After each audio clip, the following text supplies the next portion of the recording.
Glória a Deus, igreja, boa noite. Que alegria estarmos aqui em mais um culto de casais, último culto de casais desse mês de janeiro. Hoje, dia 58 de janeiro, último dia de janeiro, está acabando, meus irmãos. Pelo amor de Deus, pense no mês longo, o mês de janeiro. Eita glórias. Hoje, culto de casais com o tema Dois Corações, uma Aliança. Dois corações, uma aliança, para nós darmos seguimento a este culto e entrarmos na palavra. Eu peço uma oração com o nosso amado pastor Afrânio. Te bendizemos, Deus vivo, glorificamos e exaltamos o nome do Senhor, pessoa grata, único Deus verdadeiro entre nós, que nos comanda, que nos chefia, que nos congrega e que liga e desliga aqui na sua palavra, porque Ele é a própria palavra. Obrigado, Pai Santo, pelos 5 minutos de oração, obrigado pela linda e gloriosa ministração, pelos lindos e gloriosos louvores, e agora capacita-nos também para que possamos recepcionar essa palavra tua colocada no coração do teu servo, o presbítero Luciano Gonçalves, já devidamente ungido pelo teu Espírito Santo, que possamos receber essa palavra para vivê-la, para praticá-la. Em nome de Jesus, amém. Glória a Deus, muito obrigado, meu pastor. Igreja amada do Senhor, culto de casais, dois corações, uma aliança. Hoje nós vamos abordar alguns pontos e repassar para os casais algumas dicas que nós aprendemos, que nós recebemos e que nada é novidade. Quem é mais antigo na igreja lembra dos cultos de família que outrora nós tínhamos antes de fazermos essas divisões nos cultos de terça-feira. Hoje, a primeira sexta-feira é culto dos homens, mas é para toda a igreja. A segunda, culto de adoração. A terceira, culto das mulheres. E a quarta sexta-feira, culto de casais. Mas, há tempos pretéritos, pré-pandemia, acredito eu, né, meu pastor? Nós tínhamos toda a primeira sexta-feira do mês, culto da família. E o pastor sempre nos dava a honra de ministrar essa palavra para todos nós. Então, o que eu vou estar repassando aqui são coisas que nós anotamos ao longo dessa caminhada que nós aprendemos com o nosso pastor, coisas que a pastora já nos repassou, também no culto de casais, que eu já ministrei outras vezes, também culto de casais, da presbítera Adriana e outros irmãos. Então, não é novidade, mas são coisas que vão corroborar para o nosso crescimento, para o nosso amadurecimento, para o nosso aperfeiçoamento no Senhor como casais, não só como casais, mas como igreja, como corpo de Cristo, como colaboradores desse corpo bem ajustado, que é a igreja do Senhor. Eu vou estar transmitindo a palavra do nosso bom Deus, palavra pura, límpida, como o pastor já colocou, cristalina, sem mistura, para nossa edificação. E você, como igreja, como boa bereiana que eu sei que você vai depois consultar coisas espirituais com espirituais no Senhor. Entenda, amado, só um parâmetro aqui, um parêntese rapidinho, que a palavra do Senhor ela é imutável, ela não muda, isso é fato, isso nós sabemos. O que muda é o posicionamento, é a perspectiva, é a visão humana, mas a palavra do Senhor, ela não muda. É o ponto de vista que muda, mas a palavra ela é imutável. Por que eu estou trazendo isso? Eu vi recentemente uma palavra na internet, eu parei, observei aquilo ali, eu já tinha visto aquele senhor pregando numa outra ocasião, numa outra feita, eu falei, poxa, é um homem que tem conhecimento da palavra e que prega a palavra. Ele falava sobre dízimo de ofertas. Eu já tinha assistido aquela ministração dele, e à época, quando eu assisti, ele ministrou algo totalmente doutrinário, dentro da palavra. Nessa vez, agora recente, ele estava falando de uma heresia que eu falei, Jesus, o que mudou na vida desse homem? Porque a palavra não mudou, a palavra não mudou sua essência, não mudou seu contexto, não mudou a sua legitimidade, mas aquele homem ministrou algo que não estava em harmonia, em linha com a palavra. Então, a palavra do Senhor, ela é imutável.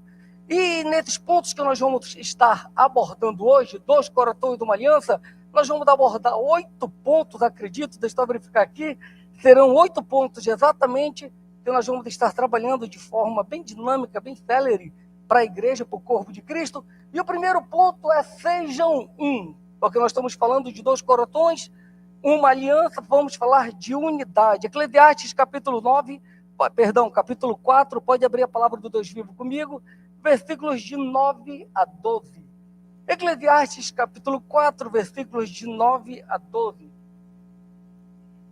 Ministro Anderson, está com o bebê no colo? Não, dá para ler. Perfeito, varão Galileu. Dê-nos a honra desta leitura, por gentileza.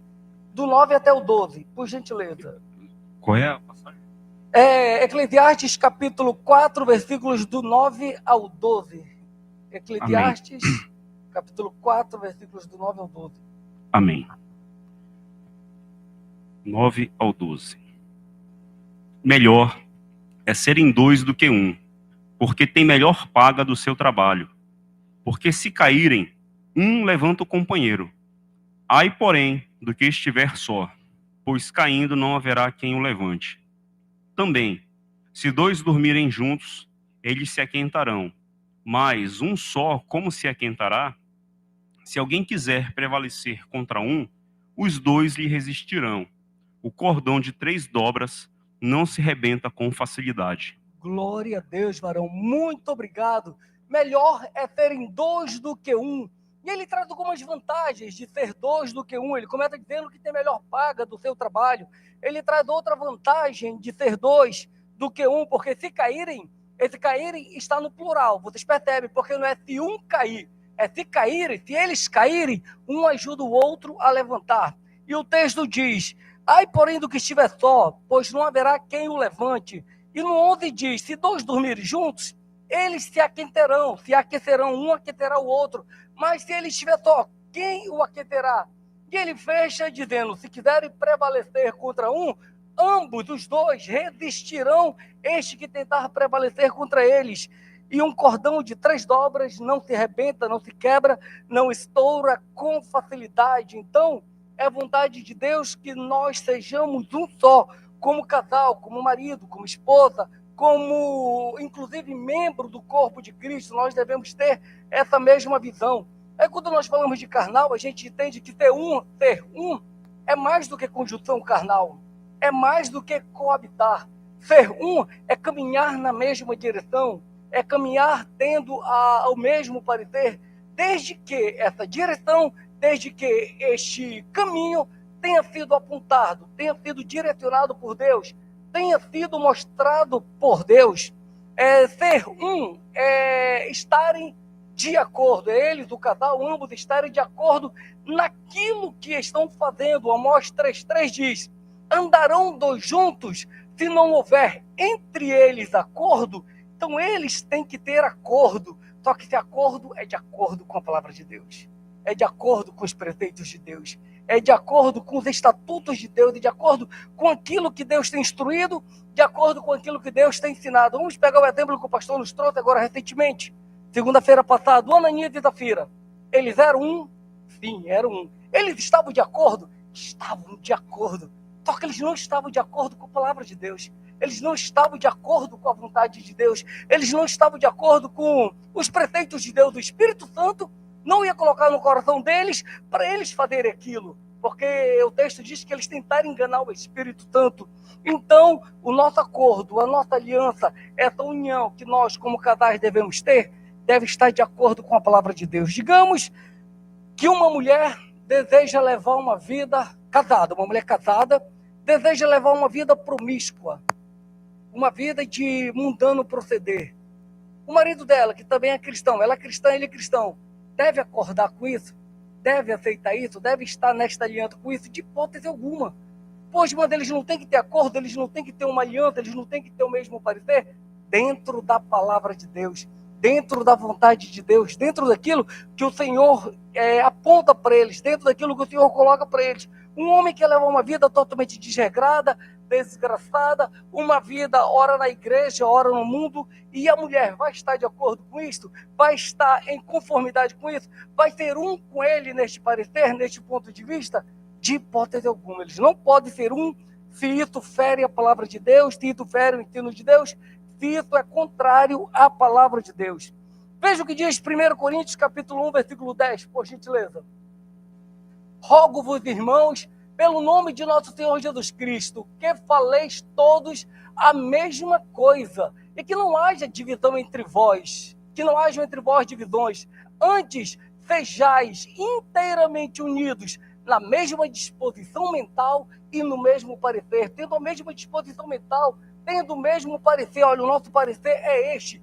Isso aplica-se na igreja como um todo, aplica-se no corpo de Cristo, mas aplica-se também no nosso próximo mais próximo, que é a nossa esposa, é o nosso marido. Então o casal, eles devem ter a mesma disposição mental, eles devem ter o mesmo parecer, eles devem caminhar junto nesta direção.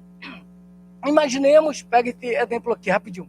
Imaginemos que o nosso Eduardo Guerra decide comprar um helicóptero. Ele recebeu uma bênção no trabalho dele, chegou com a Andresa e falou bem assim, receba. Falou para a Andresa, amor, eu recebi uma bênção no meu trabalho, eu estou com dinheiro aí para comprar um helicóptero, para facilitar a gente sair da nossa casa para a igreja, a gente não vai mais pegar trânsito, vai ser maravilhoso. O que tu acha? Aí a Andresa olha para ele e fala, amor, onde a gente vai guardar esse helicóptero? Onde tu vai estacionar o bicho? Onde tu vai deixar? Chegar na igreja, como é que nós vamos fazer? Isso não é só um exemplo. Então, ele fala, não se preocupa não, deixa que nós vamos dar um jeito. Aí ele pega o helicóptero, já vem habilitado, pilotando desde lá da Honda, chega lá na casa dele, aterrida no meio da rua. Pessoal, entra aí que nós vamos para... É Yamaha, não é Honda não, é Yamaha, misericórdia, é da Yamaha. Aí chega lá na casa dele e fala, Andresa, entra com toda a tropa aí, vamos para a igreja. Aí chega aqui na igreja, aí não tem onde botar um helicóptero para assistir o culto. Aí ele vai olhar, amor, e agora o que a gente vai fazer? Misericórdia. Aí ela vai dizer aquela frase que a mulher geralmente gosta de falar para o marido. Qual é a frase que a mulher gosta de falar para o marido? Eu te avisei, eu te falei, eu te disse. Geralmente, quando a mulher e o marido, eles não chegam nesse acordo, nesse parecer, nessa mesma disposição mental, e o marido não tem essa mesma visão da mulher, quando ele erra, quando ele quebra a cara, ela fala, eu te avisei, eu te disse, eu te falei. Amém, amados? Então, que nós, como corpo de Cristo, isso é um exemplo hipotético, mas receba, Eduardo Guerra, essa bênção sobre a tua vida. Mas isso é um exemplo hipotético. Então, nós temos que ter essa visão de unidade, de corpo, de que nós somos um. Este é o primeiro ponto. Sejam um. O segundo ponto que nós queremos tratar esta noite é falem de maneira agradável. É agradável, se elogiem. Falem de maneira agradável, se elogiem. Agradável, misericórdia, se elogiem. Abramos a palavra do Deus vivo no livro dos Provérbios, capítulo 18.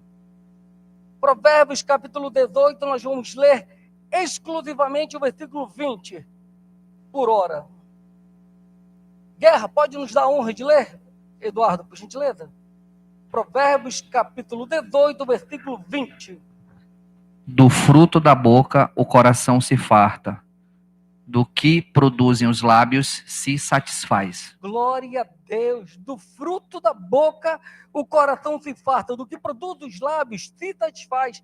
Então é a palavra, é a nossa palavra que vai fazer com que seja agradável, é o nosso elogio que vai fazer com que a nossa esposa, com que o nosso marido se satisfaça com aquilo, se deleite com aquilo. A nossa palavra, ela tem poder de vida e de morte, meus irmãos. Coloca Provérbios 15:4, por gentileza. Ok, 15:4, isso. A língua serena é árvore de vida, mas já perversa quebranta o espírito. Então nós devemos falar de maneira agradável, nós devemos nos elogiar, nós devemos trazer à memória isso, nós devemos ter este zelo, ter este cuidado da forma como nós vamos estar falando com a nossa esposa, da forma como nós vamos estar falando com o nosso marido e o corpo de Cristo como um todo. Colossenses 4:6. A vossa palavra seja sempre agradável, temperada com sal, para saberdes como deveis responder a cada um. Então nós devemos saber como nós vamos responder, como nós vamos lidar, como nós vamos falar em cada situação. Eu lembrei de uma pregação da nossa pastora, ela falando aqui do marido e da esposa, e é o marido chateado, a mulher chateada, e ela pegou e falou o seguinte, que aquele marido, ou foi a esposa, não me lembro bem o certo, pegou um copo com água, botou na boca e não engoliu. E ficou simplesmente calado, enquanto um ou outro, não sei se era a esposa, eu não sei se era o marido, ficava falando, e a outra pessoa apenas com aquela água na boca, sem beber, apenas ouvindo, esperando com que fosse diluído aquele momento de tensão, aquele momento de crise, aquele momento de desinteligência, vou dar esse termo, que havia naquele momento lá no casal. Então nós temos que ter sabedoria no trato, nós temos que ter sabedoria de que maneira nós vamos estar lidando em todas essas situações. E eu lembro também,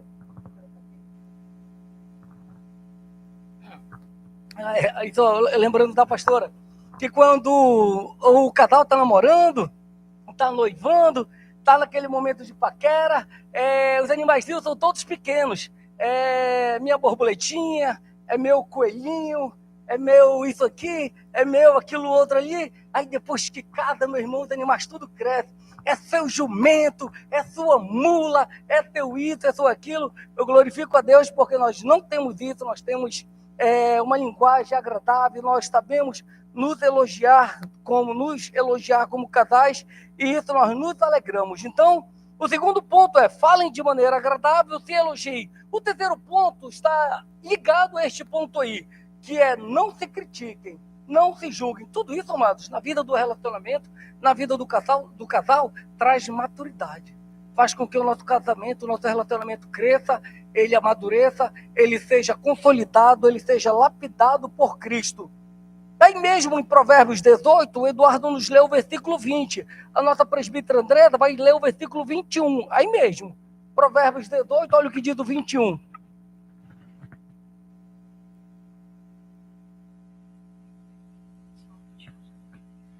A morte e a vida estão no poder da língua. O que bem a utiliza, come do seu fruto. Obrigado, Varoa. Então, abordando esse ponto, eu vou ler o versículo 20 e o versículo 21 para nós pegarmos logo esses dois pontos. Falem de maneira agradável, se elogiem e não se critiquem, não se julguem. Olha o 20.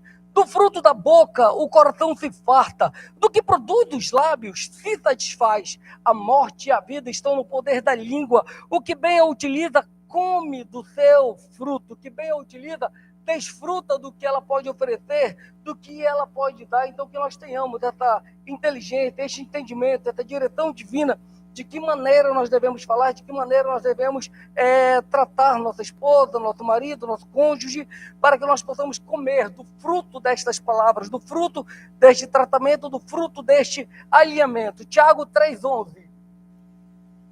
Acaso pode a fonte jorrar do mesmo lugar o que é doce e o que é amargo? Pode, porventura, a mesma boca que está ora elogiando, ora falando palavras agradáveis, depois está criticando, está julgando, está falando, proferindo palavras de morte contra aquela pessoa? É um questionamento, é uma argumentação, é uma palavra de reflexão para nossas vidas. Nós temos que ter este entendimento e devemos saber de que maneira nós devemos proceder, de que maneira nós devemos agir. Nós temos que ter esta visão e este entendimento. Tiago, capítulo 4, versículo 11, a parte A, e depois nós vamos ler logo o 12, a parte B. Olha o que diz o 11A. Irmãos, não faleis mal uns dos outros. O 11, a parte B. Tu, porém, quem és que julga do teu próximo? Então nós não podemos ficar julgando, nós não podemos ficar criticando, nós não podemos falar mal do nosso próximo, nós não podemos estar julgando nem condenando nosso cônjuge, aquele nosso próximo mais próximo. Então, que nós tenhamos essa visão, esse parecer, esta direção de falar de maneira agradável e usar nossa boca de forma sábia para que nós possamos colher o fruto dessas palavras. O quarto ponto que nós estamos abordando agora é: sejam sinceros, sejam transparentes, sejam verdadeiros, sejam sem fingimento, sejam íntegros. Como íntegra é a palavra de Deus. Provérbios 10:9, pode colocar que eu vou ler contigo, dona Vitória. Quem anda em integridade anda seguro. Eu vou repetir. Quem anda em integridade, quem anda de forma transparente, quem anda de forma verdadeira, quem anda sem hipocrisia, quem anda sem fingimento, quem anda em integridade, anda seguro, anda despreocupado, anda de maneira correta, anda de maneira que não tem o que temer.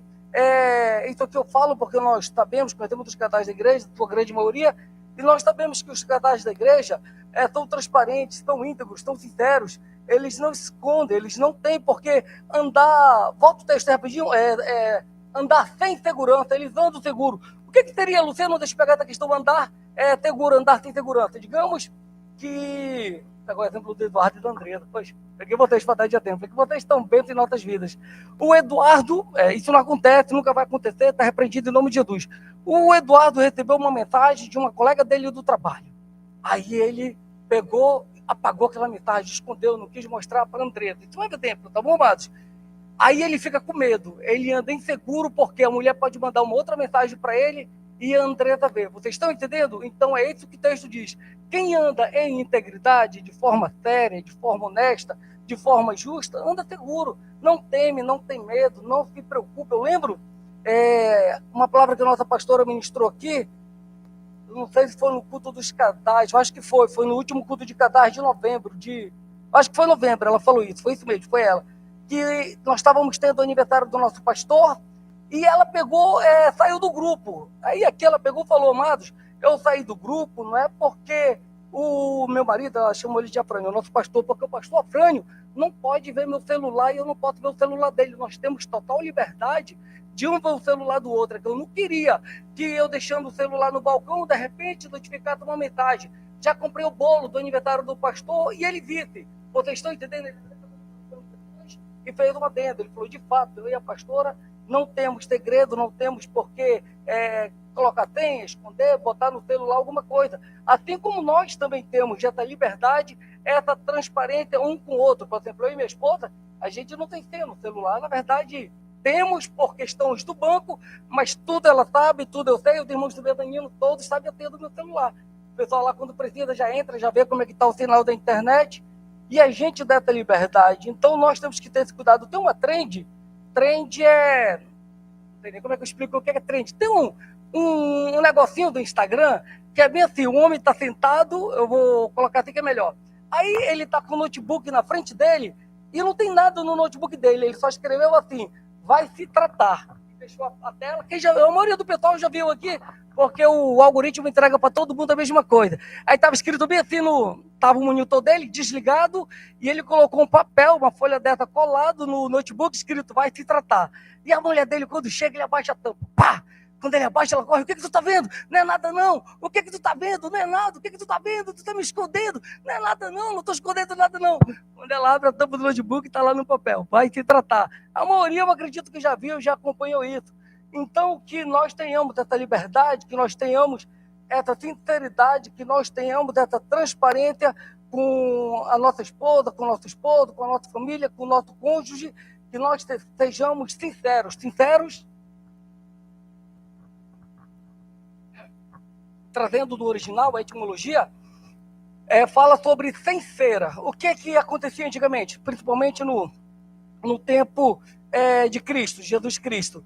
As pessoas faziam vasos de barro, geralmente por alguma falta de cuidado ou de manuseio, aquele vaso ele era trincado. Quando o vaso era trincado, o correto seria quebrar aquele vaso e descartar.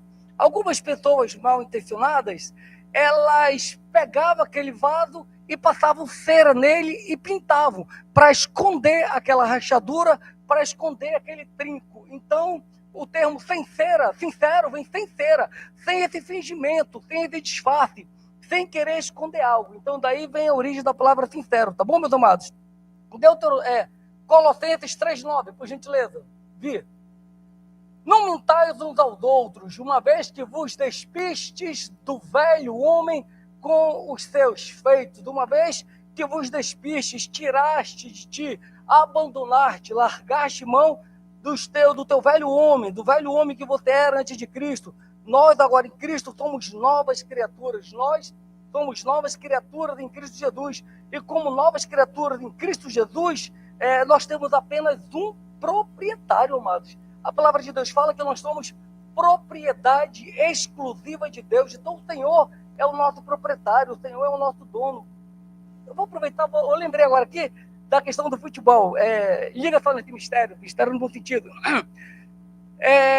Nós sabemos que nós temos o grupo do futebol, e lá no grupo do futebol a gente brinca com muitos irmãos, nós temos muita liberdade de brincar sobre fulano, deixa fulano ir para o futebol, deixa cicrano ir para o futebol, deixa para Beltrano ir para o futebol.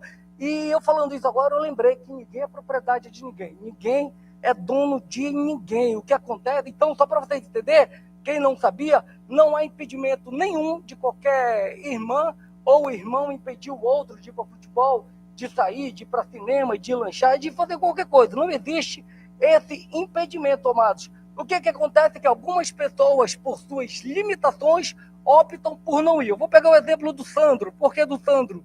o Ed Sandro Pai, porque foi posto lá no grupo e nós tivemos acesso a esse áudio. A Cridiano manda uma mensagem para ele e fala bem assim: amor, eu quero pedir para você ir para o futebol com os meninos, isso ligando. Ele atende: oi, amor, mas eu não quero ir. Não, amor, mas vai brincar, faz tempo que você não vai, faz bem para você, vai lá se divertir com os irmãos, os meninos vão, tal, o Ed vai. Ele falou: amor, meu ombro, amor, minha bucite, se eu for correr vai doer meu ombro, no outro dia eu vou ter dificuldade para trabalhar, eu vou ficar ruim, poxa, amor, eu prefiro não ir. Tá entendendo? Por demonstrar. Daí o Anderson veio do outra vai de carona comigo para casa, e ele várias vezes falou: meu amigo, meu joelho, meu problema é meu joelho. Meu irmão, se eu jogar bola e eu me ferrar do meu joelho, eu vou ter dificuldade para ir para o culto, vou ter dificuldade para tocar, vou ter dificuldade para fazer as coisas. Então, tem essa preocupação. Não é que ele é impedido. Eu, por exemplo, fiquei quase um ano sem ir para a igreja, para o futebol. Mas fiquei quase um ano sem ir para o futebol. Mas não é que eu não quisesse ir, porque eu não podia por conta da minha coluna, amados. Eu tinha medo de, né? Agora eu estou bem mesmo, glória a Deus, estou agradeço a Deus por isso, da coluna, mas eu não podia ir com resquício de dor, porque se lá eu tivesse uma fisgada, tivesse um estiramento, eu ia ficar sem vir para o culto. Deus do livre, eu não vim para cá, eu amo estar na casa do Senhor. Então é tudo isso que acontece. Os irmãos sabem, então eu estou falando isso pela liberdade que nós temos, e nós sabemos que não há impedimento. Mulheres não impedem maridos, maridos não impedem mulheres de fazer nada. 2 Coríntios 3,17, pode colocar por gentileza? Diz o seguinte: ora, o Senhor é o Espírito, e onde está o Espírito do Senhor, aí a liberdade. Se você é de Deus, se você confessou Cristo como Senhor e Salvador de tua vida, o Espírito Santo está na tua vida, está na vida do teu marido, da tua esposa, e aí é liberdade.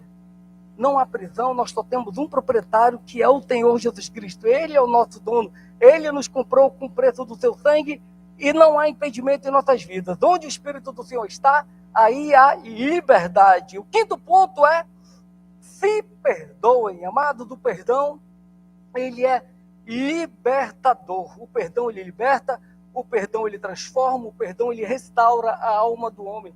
O perdão, ele restaura a pessoa. Pode colocar Colossenses 3,13, por gentileza. Suportai-vos uns aos outros, perdoai-vos mutuamente. Caso alguém tenha motivo de queixa contra outrem, assim como o Senhor vos perdoou, assim também perdoai vós. A palavra de Deus fala que nós não devemos deixar o sol se pôr sob a nossa ira. Poxa, Luciano, então vai ter momento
não é a nossa eloquência que nós devemos considerar a palavra, o Senhor, o que Ele tem, o que Ele nos entrega, o que Ele nos dá.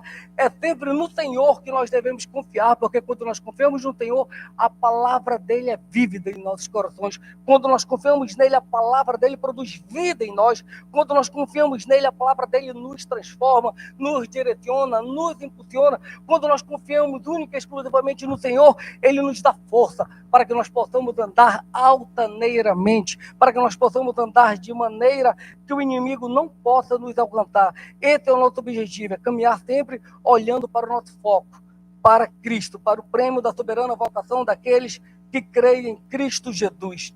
Jeremias 17:5, já quase em rota de conclusão, vou já ler. Amados, eu estou usando o Data Show, porque se nós fôssemos abrir todas essas passagens, iria demandar muito tempo, tá bom? Jeremias 17:5 diz o seguinte: assim diz o Senhor, maldito o homem que confia no homem e faz da carne mortal o seu braço e aparta o seu coração do Senhor.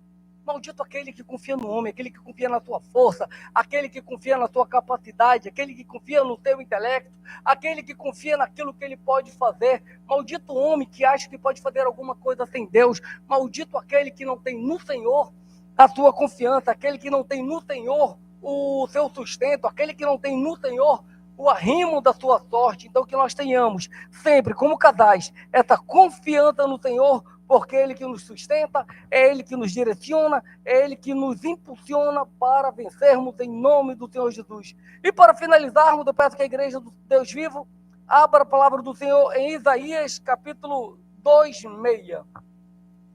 Isaías capítulo 26, nós vamos finalizar lendo Isaías capítulo 26, versículos 3 e 4. Já peço que os irmãos se aproximem para que nós possamos, os irmãos do louvor, se aproximem para que nós possamos fazer esta leitura.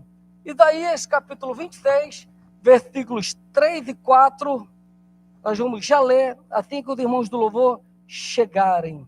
Louvado seja o nome do Senhor por tudo que Ele tem feito, pela sua graça, pelo seu favor, pelo seu amor para conosco, pela sua direção, por tudo aquilo que Ele tem feito em nossas vidas. E nós só temos gratidão a Deus pela sua fidelidade para com a igreja. Amém, amados? O teclado já pode se posicionar e eu passo a ler. Amém? Boa, Pri. Glórias ao nosso bom Deus. Depois da leitura, eu vou finalizar com outra leitura. Aí eu vou pedir uma oração com o nosso pastor. Antes nós vamos aplaudir. Tu, Senhor, conservarás em perfeita paz aquele cujo propósito é firme, porque ele confia em ti. Confiai no Senhor perpetuamente, porque o Senhor Deus é uma rocha eterna. Fique de pé, igreja. Nós devemos confiar no Senhor perpetuamente, porque o Senhor é uma rocha eterna. 1 Coríntios capítulo 13, versículo 13, diz o seguinte: agora, pois, permanecem a fé, a esperança e o amor. Estes três, porém, o maior deles é o amor. O amor é o próprio Deus. Deus está aqui e é Ele que nós adoramos. Aplaudamos o Rei Jesus.